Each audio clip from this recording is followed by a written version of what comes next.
Unaona msichana ameshakuwa mkubwa sasa hivi. Anatembea. Mweke chini kwanza. Hebu niambie dada. Unasemaje?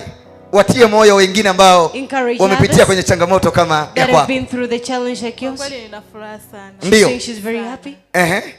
Changamoto ilikuwa muda gani?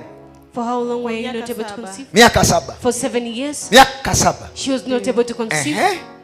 Baada ya kuja hapa, after coming here, ndio nililetwa na Madam Kikoti. She was brought here by Madam. Mwalimu mtu mzuri sana.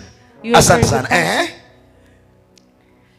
Baada ya kuja hapa nilikaa tu kidogo, baadaye ulinitabiria baada ya siku 15. You prophesied that after 15 days. Na kweli nilipokea. I really received. Na binti ndio huyu hapa. Na binti ndio huyu hapa. Anaitwa nani jina lake? Bless. Anaitwa Bless. And her name is Bless. Bless.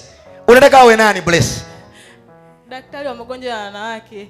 And she wants a child to be awe gynecologist. Magonjwa ya wanawake. Anataka awe daktari wa magonjwa ya wanawake. Naomba usogee Grace. Baba, katika jina la Yesu Kristo wa Nazareth uliye hai, natangaza binti huyu akawe daktari specialist wa magonjwa ya wamama kwa jina la Yesu Kristo. Nimetabiri na akawe mtumishi wako. Amen.